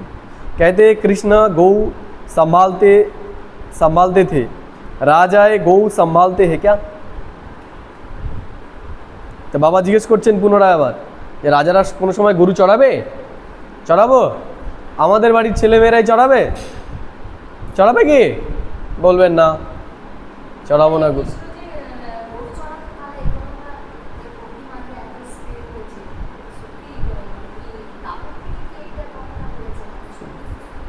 ওরা তো বুঝতে পারেন যে এই যে বাবা আমাদেরকে এত বোঝাচ্ছে, আমরা বুঝছি, চলছি তার কথা অনুসারে, চলছি না কতটা চলছি? তাহলে স্কুলে যখন ছাত্রদেরকে মাস্টার বলতে মুখ থেকে ফেনা উঠে যায়, তখন কি বলে তাদেরকে? কি বলে সম্বোধন করে? গরুর দল সব। তাই বাবা আর সরাসরি বলতে পারছে না আমাদের যে তোমরা গরুর দল, এর জন্য ঘুরিয়ে ফিরিয়ে বলছে তোমরা কি গরু হয়ে গেছে সব। আমি এত করে বোঝাচ্ছি তোমরা দাও বুঝতে পারছো। তাই গরুর পালের মধ্যে কেউ থাকে যে কৃষ্ণ হবে। কৃষ্ণ মানে কি? যে বুঝে যাবে জ্ঞানটাকে ভালোভাবে, অক্ষরে অক্ষরে পালন করবে, সেই সংখ্যাটা খুব কম হয়। তাই গরু কারা? আমরা এইসব গরু, কেউ ছোট গরু কেউ বড় গরু। আর এটা যে আমাদের উপমা দিয়েছে, যেমন বাচ্চাকে যদি বলা হয় যে আমাদের স্কুলে সব ওই স্যার গিয়ে যদি বলে তার ছেলেকে কি গল্প করে, আমার স্কুলে সব গরুগুলো একটুও পড়াশোনা করেন, বাচ্চাটা দেখা গেল 2 বছরের, তাহলে কি বলবে? ওর বন্ধুকে গিয়ে বলবে জানিস তো আমার বাবা গরুদের স্কুলে গিয়ে পড়ায়, আমার বাবা গরুদের ভাষাও বোঝে, গরুদেরকে পড়াতেও পারে। তা ভক্তিমার্গের অবস্থাও তাই হয়েছে। ওরা যেমন শুনেছে ওই উপমাগুলোকে ধরে নিয়ে ওই উপমা দিয়েই ছেপে দিয়েছে, একবারও বিচার করেনি সেটা সম্ভব কি সম্ভব নয়। এগুলো সব উপমা। ওখানে দেখিয়েছে এক কেনঙ্গুল দিয়েই কি করেছে, যে একদম পাহাড় তুলে ফেলেছে, গোবর্ধন পর্বত তুলে ফেলেছে। আঙুলটা ঢোকাবে কি করে? ওইটুকু আঙুল আর অত বড় পাহাড় ই করতে পারবে? হনুমানও তো তুলেছে এরকম পাহাড়। এগুলো কি? এগুলো হচ্ছে এক একটা প্রতীক। কার ওপর সমস্যার পাহাড় ভেঙে পড়েছে? এখানে কারো পড়েছে? কারো মাথায় সমস্যার পাহাড় পড়েছে? কারো কোনোদিন সমস্যার পাহাড় পড়েনি? তাহলে কারো কথা শুনে তো বাজ নিশ্চয়ই পড়েছে মাথায়। বাজ পড়েছে কারো কথা শুনে? বাজ তো পড়েছে নাকি? কারো কথা শুনে কোনোদিন বাজ পড়েনি? হ্যাঁ, বলি না আমরা যে ওর কথা শুনে আমার মাথায় তো বাজ পড়লো। বাপরে বাপ, সব সুমার ইমানটা বসে রয়েছে জায়গায়। এ তো কৃষ্ণের থেকেও আরো বেশি। কৃষ্ণ তো পাহাড় তুলেছে, আর এদের ওপর মাথার ওপর বাজ পড়েছে, তাও এদের কিছু হয়, তবুও বেঁচে আছে। এইটা উপমা, আর ওইটা সত্যি। আমরা যেটা বলছি সেটা সত্যি, আর ওরা যেটা বলেছে সেটা মানে ওরা যেটা করেছে, ওদের যেটা দেখিয়েছে সেটা সত্যি, আর আমরা যেটা করছি সেটা উপমা। ওই আমাদের মাথায় বাজ পড়ে ওটা কথার কথা, আর ওরা যে পাহাড় তুলেছে ওটা না, ওটা বাস্তব, ওটা ঠিক, তাই না? যেমন হনুমানকে দেখিয়েছে যে হনুমান ছোটও হয় আবার বড়ও হয়, তাই না? আমাদের শুধু মনটা ছোট আর মনটা বড় হয়, কখনো মন ছোট হয়ে যায় আর কখনো মন বড় হয়ে যায়, তাই না? আমাদের মন ছোট বড় হয় আর ওদের দেহ বড় ছোট হয়। তার মানে এটাও কি? এটাও হচ্ছে উপমা। বড় সমস্যা যখন আসে আমাদের মনটাকেও কি করতে হয়? বড় করতে হয়। তাহলে হনুমান মানে যে মান অপমানকে হনন করে, সেই হচ্ছে হনুমান। তাহলে যে কেউ যদি আমাদের অপমান করে তোর দ্বারা তো সম্ভবই না। নিজের মুখটাকে দেখেছিস কেমন লাগে দেখতে? তা তখন কি করতে হবে? কেউ আমাদের ছোট করার চেষ্টা করেছে, তখন আমাদের মনে করতে হবে ঈশ্বর কি বলেছেন। ঈশ্বর বলেছেন আমরা এই দুনিয়ার সবথেকে মহান আত্মা। তাহলে কি করে ফেললাম নিজেকে? কি করে ফেললাম? ছিলাম কতটা? দুনিয়ার মানুষ কি করেছে? ছোট করেছে। তাহলে এখন যখনই আমরা সমান নিলাম, হয়ে গেলাম কি? মহান, এই বিশ্বের মালিক। তাহলে বিশ্বের মালিক যদি দেখায় তাহলে কত বড় দেখাবে? অনেক বড়। তাহলে হনুমানকেও কত বড় দেখিয়ে দিয়েছে যে এইখান থেকে ও বড় হতে হতে হতে হতে সূর্য, চাঁদ, নক্ষত্র সব পার করে গেছে, তাই না? এগুলো কি আমাদের মানসিক অবস্থা, মানসিক অবস্থাটাকেই ওখানে দেখিয়েছে। যে কখনো আমাদের মন ছোট হয়ে যায়, আমরাও দেখি না, কখনো উদাস হয়ে যায়, মন দুঃখী হয়ে যায়, তখন কি মন ছোট হয়ে যায়, মুখটাও একদম ছোট এই রকম হয়ে যায়। আর যখন খুশি আসে তখন মনটাও বড় হয়ে যায় আর মুখটাও কি হয়ে যায়? একদম বড় হয়ে যায়। হ্যাঁ, তখন এইরকম হয়ে যায়, ছড়িয়ে যায়। আর দুঃখী হলে পরে ছোট হয়ে যায়। এটাকেই প্রতীক রূপে ওখানে দেখিয়েছে। না না, ওগুলো বাস্তব। আমাদের দেবদেবীর ওগুলো দেবদেবী বলে ওরা তারা করতে পেরেছে। তারা যদি পারে তাহলে আমরাও পারছি। আমরাও বাজ পড়ে গিয়ে আমরা জীবিত থাকছি। যদি কৃষ্ণ গরু চড়ায় তাহলে এই মাস্টাররাও সত্যি সত্যি গরুগুলোকেই পড়াচ্ছে। আমাদের চোখে ডিস্টার্ব আছে বলে আমরা দেখতে পাচ্ছি এরা মানুষ। তাহলে ওইটাকে যদি আমরা না মানতে পারি, না ও গরুকে নয় মানুষদেরকেই প্রতিপালন করেছে শ্রীকৃষ্ণ, গরুদেরকে করেনি। আর কামধেনু কোনো গরু না, কামধেনু মানে আমরা আত্মারাই, মানুষ্য আত্মারাই। এটা যদি সত্য না হয় তাহলে ওটাও মাস্টার যেটা বলেছে আমি গরুদেরকে পড়াচ্ছি, তার মানে তারা গরুদেরকেই পড়ায়। আমাদের চোখে ছানি পড়েছে বা চোখে ডিস্টার্ব আছে, আমরা ছেলে মেয়ে রূপে দেখতে পাচ্ছি। এগুলো হচ্ছে সব উপমা। ঈশ্বর সেটাই এখন আমাদেরকে বোঝাচ্ছেন কোনটা বাস্তবিক আর কোনটা অবাস্তবিক। ভক্তিমার্গে আমরা শিশু বুদ্ধি হয়ে গেছি। শিশু বুদ্ধি, গল্পগুলোকে আমরা সত্য মনে করে নিয়েছি। আর ঈশ্বর এসে তার প্রকৃত পরিচয় আমাদেরকে দিচ্ছেন। গল্প যেমন গল্প দেয় না, ভানু যেরকম, ভানুর কমেডিগুলো কেউ শুনেছেন নাকি? ভানু যেমন গপ্প দেয়, তাহলে ভক্তিমার্গে ওরকম গপ্প দিয়ে দিয়েছেন। আর বাচ্চারা যেমন গল্প বিশ্বাস করে নেয়, তাই না? তাই আমরাও সেরকম বিশ্বাস করে নিয়েছি গল্পগুলো যা শুনিয়েছে ভক্তিমার্গে। তো ঈশ্বর এসে বলছে না না বাবা, ওইগুলো আমি করিনি, ওইগুলো গপ্পই দিয়ে দিয়েছে তারা।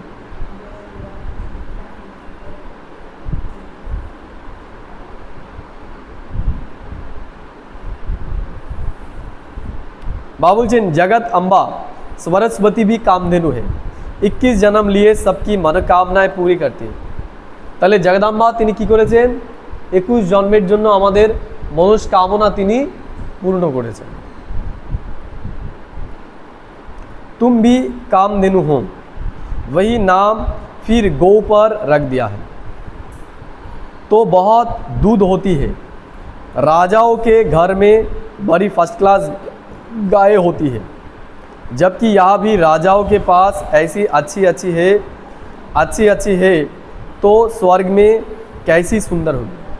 এখানেও যেখানে বড় ঘর, যারা গরু মানে এই মূল্যটা যখন পড়েছে সেই সময় রাজাদের বাড়িতে বা ধনী ব্যক্তিদের বাড়িতেও গরু থাকতো। এখন তার গরু থাকে না, এখন শ্যাম্পুর জল, তারপরে আর কি দিয়ে বানাচ্ছে দুধ, শ্যাম্পু, সার্ফ, ডিটারজেন্ট, এগুলো দিয়ে রং দিয়ে দুধ বানিয়ে খাইয়ে দিচ্ছে। জানা নেই? জানা নেই? ডিটারজেন্ট দিয়ে দুধ বানায়, ডালডা দিয়ে ঘি বানায়, পোড়া মোবিল দিয়ে তেল বানায়, ঠিক আছে? আর বাবা যেটা টাইমে বলছে সেটা কি শুদ্ধ টাইম ছিল। তখন গরু মানুষ বাড়িতে পালতো, এখন আর গরু পালে, তার দুধ কোথায় পাবে? জনসংখ্যা তো বেড়েছে। মাদার মানে একদম মাদারটা, একদম মায়ের মতো করে নিজের মনে করে দিচ্ছে, তারা পর মনে করে দিচ্ছে না, নিজের মনে করেই দিচ্ছে।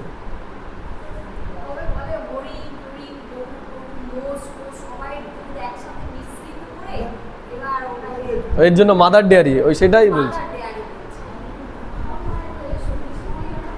ঠিক আছে, সে কোন ডেয়ারি জানি না, কিন্তু সব ডেয়ারিতেই চলছে। কিন্তু কি বলছেন, সত্য যুগে কোনো ভেজাল থাকবে না। আমরা যদি উন্নতই হই, যারা নিজেদেরকে সুসভ্য বলছি, আজ থেকে 20 বছর আগেও মানুষ এত ভেজাল ব্যবহার করত। আমাদের পাশের বাড়ি গুড় বানায়, গুড়। ছোটবেলায় দেখেছি তখন অনেক গাছ কাটতো, খেজুর গাছ। এখন একটা থেকে দুটো গাছ কাটে, কিন্তু 1 কুইন্টাল 2 কুইন্টাল করে রেগুলার তারা গুড় বানায়। কি গুড়? চিনি, রং, চুন।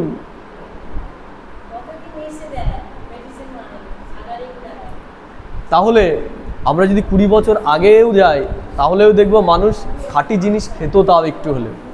কিন্তু যত দিন যাচ্ছে ভেজাল,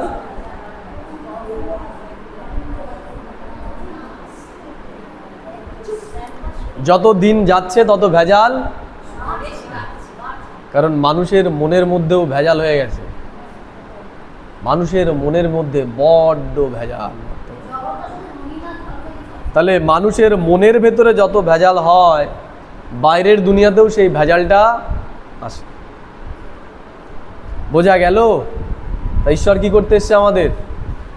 ঈশ্বর আমাদের এখন ভেজাল মুক্ত করতে এসেছে, যে তোমরা তোমাদের মনের ভেতর থেকে সব ভেজালকে দূর করো। তাহলে আমাদের মনের থেকে ভেজাল দূর হলেই এই দুনিয়া থেকেও সব ভেজাল দূর হবে।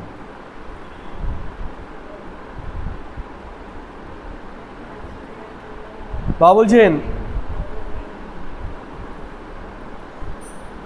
वहाँ कोई बास आदि बिल्कुल नहीं होती है। ওখানে কোনো নোংরার গন্ধ থাকবে না। কোথায়? সত্য যুগে। আর এখানে গ্রামে গেলে তাও একটু ঠিক আছে, আর শহরে আসলে পরে সুগন্ধ আর সুগন্ধ চারিদিকে। आप बाप बच्चों को कहते हैं कि मैं आया हूँ तुमको गुलगुल बनाकर साथ ले जाऊँगा। তাহলে ঈশ্বর যখন এসেছে আমাদেরকে ফুল বানিয়েই নিয়ে যাবে। কে কে হবে ফুল? কে কে হবে ফুল? এখানে উনি ডবল ফুল হবে।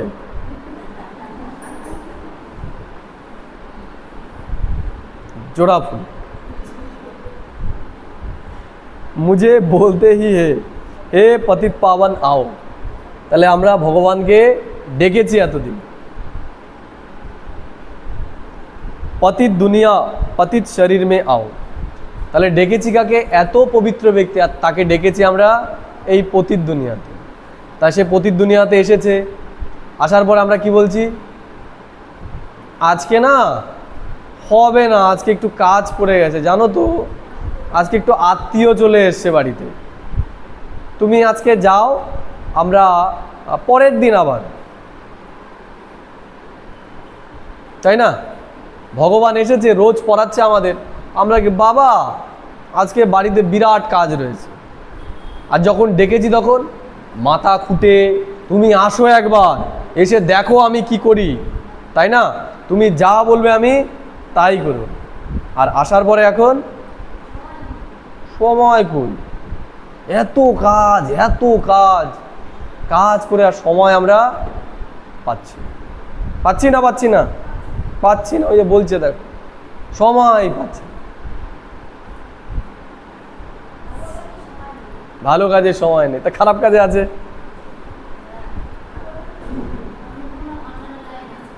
লাইনে আছে না?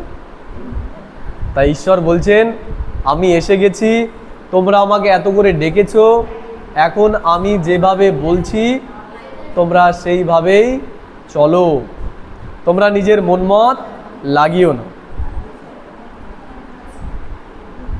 বা বলছেন ইহো হে পতিত वो है पावन फरिश्ता, भेंट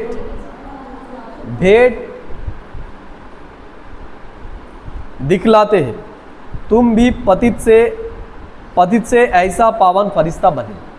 তাহলে আমরা এখন কি হচ্ছি? পতিত থেকে পাবন ফরিস্তা হচ্ছি। सतयुगी देवताओं को डीटी कहते हैं, सूक्ष्म वतनवासी है फरिश्ते।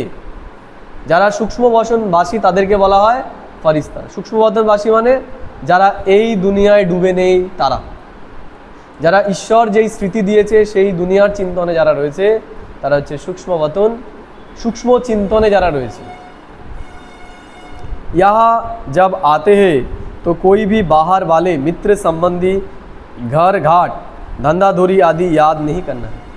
বাবুল যে এখানে একবার ঢুকে গেলে আর বাড়ির কথা যেন আমরা চিন্তা না করি সময় না হওয়া পর্যন্ত।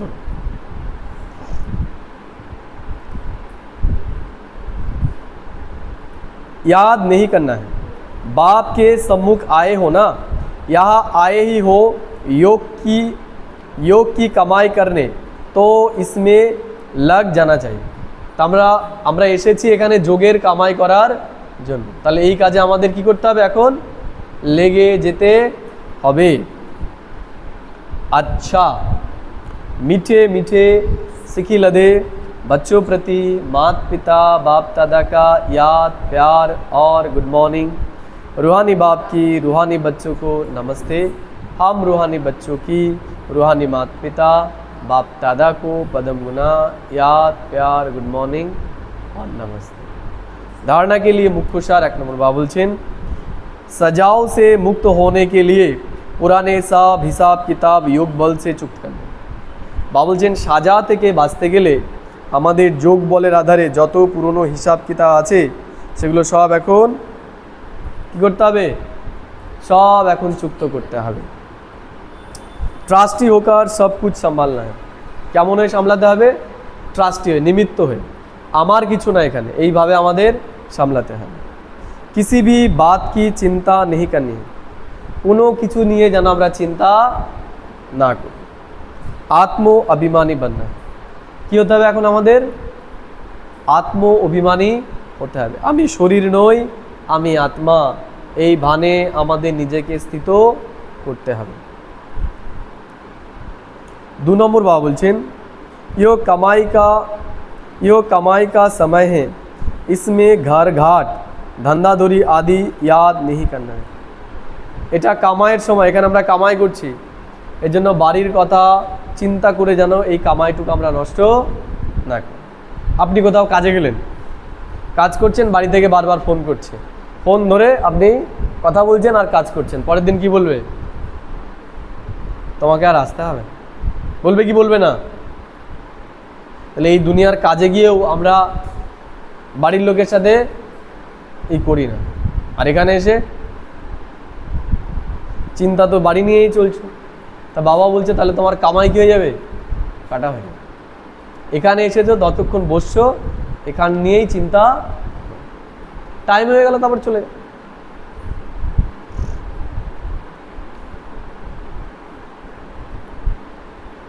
फरिश्ता बनने के लिए एक बाप की याद में रहने का पूरा पुरुषार्थ है। বাবা বলছেন ফরিস্তা হতে গেলে এক বাবার ইয়াদে আমাদের পুরোপুরি থাকতে হবে। वरदान बाबा बोलছেন याद की सर्चलाइट द्वारा वायुमंडल बनाने वाले विजयी रत्न भव। बाबा बोलছেন यादेर सार्चलाइट द्वारा আমাদের কি করতে হবে? वायुमंडलके विजयी याद की सार्चलाइट द्वारा वायुमंडल बनाने वाले विजयी रत्न भव। তাহলে ইয়াদের দ্বারা আমাদের কি করতে হবে? শক্তিশালী বায়ুমণ্ডল তৈরি করতে হবে, তাহলেই আমাদের বিজয়ী রত্ন আত্মা বলা হবে। বোঝা গেল? ব্যাখ্যা বাবা বলছেন सर्विसेबल आत्माओं के मस्तक पर विजय का तिलक लगा हुआ है। যারা সার্ভিসেবল বাচ্চা তাদের মাথায় কি রয়েছে? বিজয়ের তিলক। দেখা যাচ্ছে নাকি তিলক? যাচ্ছে না? না দেখা যাচ্ছে না? দেখতে পাচ্ছে না তিলক? তা বাবা দেখতে পাচ্ছে, তোমরা দেখতে পাচ্ছ না, তাতে গিয়েছে বাবা দেখতে পাচ্ছে তিলক। যে যারা আমরা সার্ভিস করছি তারা উচ্চ ভাগ্যের তিলক পরে রয়েছে, এখান থেকেই রাজা আমরা হয়ে গেছি বাবা বলছে। তা এটা আমাদের মনে করতে হবে। সার্ভিসেবল আত্মাওকে মস্তক পর বিজয় কা তিলক লাগা হুয়া, অর্থাৎ নিজেকে সবসময় সমানের মধ্যে রাখতে হবে, উচ্চ মানে। যে বাবা বলছেন যে যেটা কর্ম করবে সেটার ফল সে পাবেই। এই দুনিয়াতেও আমরা যদি টিউশন পড়াই, মনে করো 2 পাঁচটা, সেখানেও আমাদের ইনকাম আছে, কিন্তু ঈশ্বরীয় পড়া আমরা পড়ালে পরে সেখানে তো আমাদের কোনো চার্জ নেই। তাহলে যেখানে কোনো চার্জ নেই সেখানে মনে করবে যে তুমি বেশি মূল্য চোকাচ্ছ। যেমন হয় না, আমরা ইউটিউব ব্যবহার করি ফ্রিতে, তাই না? কিন্তু ইউটিউবকে কত মূল্যবান সময় আমরা দিচ্ছি সেটা আমরা বুঝতে পারছি। ইউটিউব বিক্রি করছে ফ্রিতে, ও তো ফ্রিতে দিচ্ছে, কিন্তু ওই যে আমরা অ্যাড দেখছি বা কিছু দেখছি সেটা থেকে ও কি করছে, কামাই করে নিচ্ছে। এই দুনিয়াতে ফ্রি কিছু হয় না। এবং দেখবে ওই লঙ্কাওয়ালা লঙ্কা নিতে গেলেও কি পয়সা দিয়ে দেয়। ক টাকার মালিক ও, ক টাকার মালিক? 1 কোটি টাকা, 2 কোটি টাকা। আর যে ফ্রিতে দিচ্ছে, এই ফেসবুক ব্যবহার করছো, ইউটিউব ব্যবহার করছো, হোয়াটসঅ্যাপ ব্যবহার করছো ফ্রিতে, এরা কি 1000 2000 টাকার কোটি টাকার মালিক? এরা কয়েক লাখ কোটি টাকার মালিক। কি দিয়ে? ফ্রিতে দিই, ফ্রিতে দিই। তা বাবাও কি বলছে, তোমরা ভাবছো তোমরা ফ্রিতে দিচ্ছ, এই ফ্রির কামাই তোমাদের এই দুনিয়ার যত বড় বড় ব্যক্তি আছে তাদের থেকেও বেশি কামাই হতে চলেছে। কারণ এই দুনিয়াতে ফ্রি কিছু হয় না, হয় না? হয় কি হয় না? এই দুনিয়াতে ফ্রি কিছু হয় না, প্রত্যেকটার পেছনেই কিছু না কিছু থাকে। যেই জিনিস যত ফ্রি সেটার জন্য তত বেশি মূল্য আমাদের চোকাতে হবে। ঈশ্বরও বলছেন এই যে তোমরা ফ্রিতে সার্ভিস করছো এর অনেক মূল্য তোমরা পেতে চলেছো। আর যারা ফ্রিতে শুনছি তারাও মূল্য পাবো, কারণ এই যে শুনছি আমরা আমাদের সময় ইনভেস্ট করছি ঈশ্বরীয় কথা শোনার জন্য, তাই না? ওখানে তাও যদি একটুখানি যেখানে সৎসঙ্গ হচ্ছে সেখানে গিয়ে যদি একটু বসি, সেখানে একটু ঘুমিয়ে নিলে পরেও অসুবিধা নেই, লাস্টে খিচুড়ি আর ঠিক পায়েসটুকু তো অন্তত পাবো, শুনি বা না শুনি, তাই না? কিন্তু এখানে সেটুকুও দিচ্ছে না। তা বাবা বলছে দিচ্ছে না এই কারণেই যে তোমাদের ওই খিচুড়ি আর ঘ্যাট দিয়ে আর পায়েস দিয়েই ছেড়ে দেবে না। ঈশ্বর তোমাদের জন্য বড় কিছু রেখেছে, এই জন্য আর এই ঘ্যাট আর খিচুড়ি দিচ্ছে না এখন, ঠিক আছে? এটা মনে রাখতে হবে।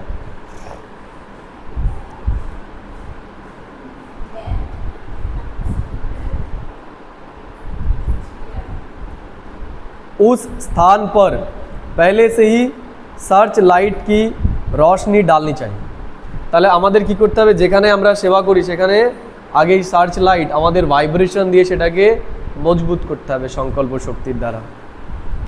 याद की सर्च लाइट से ऐसा वायुमंडल बन जाएगा जो अनेक आत्माएं सब सहज समीप आ जाए। বলছে এমন শক্তিশালী বায়ুমণ্ডল আমাদের তৈরি করতে হবে যেন সবাই আমাদের দিকে একদম কি আকৃষ্ট হয়ে চলে যায়। যেমন আলো জ্বাললে পরে সব পোকারা ছুটে ছুটে চলে আসে, তেমনি আমাদের এরকম শক্তিশালী হতে হবে সবাই যেন ছুটে ছুটে ছুটে ছুটে চলে আসে। হ্যাঁ हाँ, फिर कम समय में सफलता 1000 गुना होगी। इसके लिए दृढ़ संकल्प करो कि हम विजय रत्न हैं, तो हर कर्म में विजय समाई हुई है। তাহলে আমাদের মনে রাখতে হবে আমি কে, আমি বিজয়ী আত্মা, আমার প্রত্যেকটা কর্মের মধ্যে বিজয় লুকিয়ে আছে, বিজয় আমার হবে, আমি না হলে কে হবে। স্লোগান বাবা বলছেন, जो सेवा स्वयं को व दूसरे को डिस्टर्ब करे वो सेवा नहीं। कि बोला बाबा, जो सेवा स्वयं को व दूसरे को डिस्टर्ब करे वो सेवा सेवा नहीं बोझ है। বাবা বলছেন যেই সেবা নিজেকে এবং অন্যকে ডিস্টার্ব করে সেই সেবা সেবা নয়। সেবা করতে গিয়ে দেখা গেল ঝামেলা বাঁধিয়ে দিলাম, মারামারি শুরু করলাম, চুল ছেঁড়াছেড়ি শুরু করে দিলাম, কি বললো বাবা, ওটা সেবা নয়। সেবা মানে কি, যে কারোর সাথে যেন আমরা কোনো রকম ঝামেলা না করি, তাহলে সেটা সেবা। যদি আমার জন্য কেউ ডিস্টার্ব হয় সেই সেবা করার থেকে না করাও ভালো। ये अव्यक्त इशारे ज्वाला स्वरूप स्थिति में रहे शक्तिशाली याद का अनुभव करो। তাহলে বাবা এই মাসে আমাদের কি বলছে, জ্বালা স্বরূপ স্থিতির দ্বারা শক্তিশালীর यादेर अनुभव আমাদের করতে হবে। ज्वाला रूप बनने के लिए यही धुन सदा रहे कि अब वापिस घर जाना है। জ্বালা স্বরূপ হতে গেলে আমাদের এটাই সবসময় মনে রাখতে হবে যে এখন আমাকে ঘরে ঘরে ফিরতে হবে। জলাস্বরূপ মানে জলাস্বরূপ মানে জলা মানে কি আগুন, যেমন আগ্নেয়গিরি হয় না, তাহলে আগ্নেয়গিরিতে যেমন কি সব সময় আগুন জ্বলেই থাকে, নেবে না, তেমনি জলাস্বরূপ মানে এই যে জ্ঞানের আগুন ঈশ্বর আমাদের ভেতরে জ্বালিয়েছে, সব সময় আমার মনের ভেতরে যেন জ্ঞানের চিন্তন চলতে থাকে, যা কিছুই করছি তার ভেতরে যেন জ্ঞানের চিন্তন চলে, তাহলে কোনো ব্যর্থ আমাদের ভেতরে জন্মাবে না। যেমন আগুনের ভেতরে যাই পড়ুক কি হয়, তো তেমনিও নেগেটিভিটি আমাদের ভেতরে আসবে না, মায়ার দ্বারা আমরা প্রভাবিত হব না। এর জন্য জলাস্বরূপ স্থিতিতে স্থিত থাকতে হবে, সব সময় জ্ঞানের চিন্তনের মধ্যে থাকা, যা কিছুই করছি সেটাকে বিচার বিবেচনা করে তারপরে কর। जाना है अर्थात उपराम, जब अपने निराकारी घर जाना है तो वैसा अपना वेश बनाना है। তাহলে আমরা যখন আমাদের নিরাকারী ধামে যেতে চলেছি তাহলে আমাদের বেশটাও সেরকম তৈরি করতে হবে। নিরাকারী, নিরাকারী মানে যেটা এখন আকারে নেই ওই রকম, ওটা ওই আকারে তো নেই এখন, এখন তো মুখের ভেতরে ছোপ ছোপ ছোপ ছোপ দাগ রয়েছে, তাই না?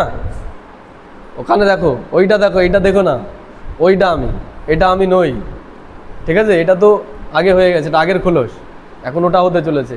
কি থাকতে হবে? ওটার স্মৃতিতে আমাদের থাকতে হবে, ওটাই হচ্ছে আমাদের সূক্ষ্ম স্থিতি, অব্যক্ত স্থিতি, ওটা যেটা ব্যক্ত করার নয়। লোকে আমাকে এই রূপে দেখছে যে এরা হবে দেবতা। আজকে একজন কমেন্ট করেছে, বলেছে আমি একদিন গেছি, একদিন গিয়ে আমি ব্রহ্মাকুমারী বুঝে গেছি, এরা সব বিভ্রান্ত করে, এরা বলে যে এরাই শুধু দেবতা হবে, বাকিরা হতে পারবে না। আমি তাকে লিখে দিয়েছি নিচে, ধন্যবাদ, আমি 13 বছরেও বুঝতে পারলাম না এখানে যে এরা সব ঠক জোচ্চোর, এরা আমাদেরকে ভুল বোঝায়। আপনি মহান ব্যক্তি, আপনি একদিনে বুঝে গেছেন, দয়া করে আমার চক্ষুটা একটু আপনি খুলে দেবেন, তাই না? সে একদিনে বুঝে গেছে, আর আমরা এতদিন ধরে চলছি, আমরা বুঝতে পারছি। তাই ঈশ্বর সেই দৃষ্টিটা আমাদের খুলে দিয়েছে, আমরাই হব, কারণ আমরা যেই প্রতিজ্ঞা নিয়েছি সেই প্রতিজ্ঞাটাই লোকে নিতে পারে না। আমরা যেই পথে চলা শুরু করেছি, কতটা চলতে পারবো সেটা পরের বিষয়, কিন্তু এই যে চলা শুরু করেছি এটাই লোকে চলার আগে হার্ট ফেল করে নেয়, বোঝা গেল? এর জন্য আমরাই হব।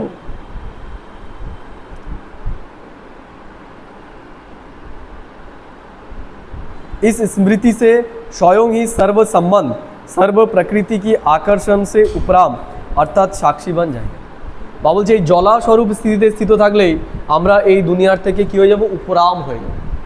এই দুনিয়ার কোনো কিছু আমাদের আকৃষ্ট করতে পারবে, একবার ডোবানো, একবার ওঠানো, ডোবানো ওঠানো, এটা করতে পারবে না। সাক্ষী बनने से सहज ही बाप के साथी বা বাপ সমান बन जाए। বা বলছে সাক্ষী হয়ে গেলে পরেই আমরা সহজেই বাবার সমান সাথী বা বাবার সমান আমরা হয়ে যাব। ঠিক আছে? ওম শান্তি।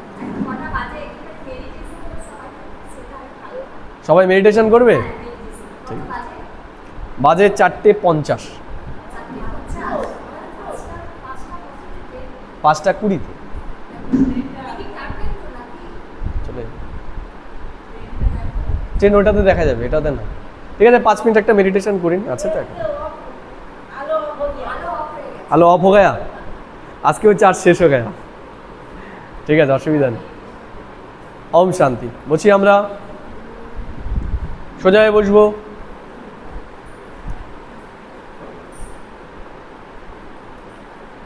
ওম শান্তি।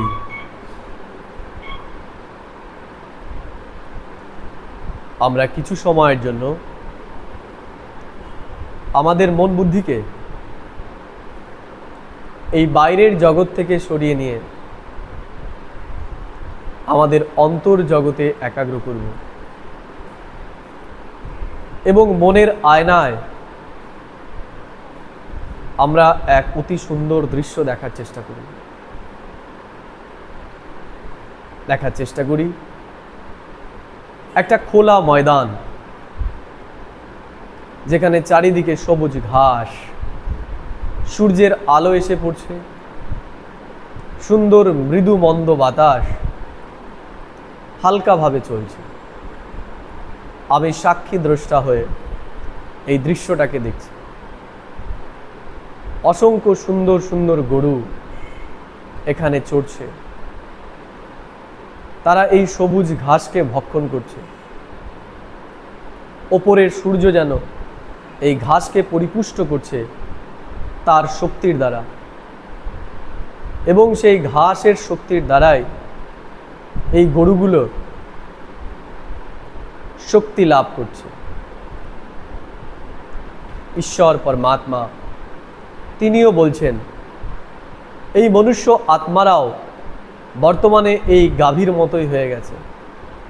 পরমাত্মা জ্ঞান সূর্য, তিনিও তার জ্ঞানের দ্বারা আমাদেরকে পরিপুষ্ট করছেন। যেমন ঘাস গরুকে পরিপুষ্ট করে, তেমনি ব্রহ্মার মুখের দ্বারা নিশ্চিত জ্ঞান রত্ন পরমাত্ম জ্ঞান আমাদের আত্মাদেরকে শক্তিশালী বানায়। ঈশ্বর বলেন এই জ্ঞানরূপী ঘাস আমাদের 21 জন্মের জন্য শক্তিশালী দুগ্ধ প্রদান করতে চলেছে, অর্থাৎ আমাদের শ্রেষ্ঠ ভাগ্য প্রদান করতে চলেছে। আমরা আত্মারাই সেই কামধেনু, যারা এখন এই ঈশ্বরীয় জ্ঞানরূপী ঘাস খেয়ে এবং সেটাকে চর্বণ করে এবং পাচিত করে, অর্থাৎ মনন চিন্তনের দ্বারা অন্তর্মুখী স্থিতির দ্বারা অনুভূতিতে নিয়ে আসছে, এবং অনুভূতি আমাদের বাস্তবিক জীবনে রূপায়িত হচ্ছে। আমরা এই বাস্তবিক আচরণে জ্ঞানকে এনেই আমাদের ভাগ্যকে অতি শ্রেষ্ঠ এবং সুন্দর করে তুলতে চলেছি। আমরা সব সময় মনে রাখব আমরাই সেই কল্পকথা বলায় কামধেনু।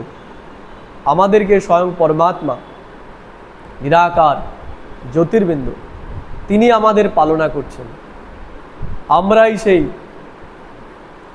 কৃষ্ণের সখী, যারা এখন জ্ঞান মুরলি শ্রবণ করছে। আমরা কত ভাগ্যবান। আমাদের গায়ন ভক্তি মার্গে যুগ যুগ ধরে চলছে, কল্প কল্প ধরে চলছে। আজ আমি সারাদিন এটাই মনে রাখব, আমি সেই দিব্য কামধেনু। আমি চাইলে পরেই আমি আমার ভাগ্যকে শ্রেষ্ঠ এবং সুন্দর বানাতে পারি। ওম শান্তি, ওম শান্তি।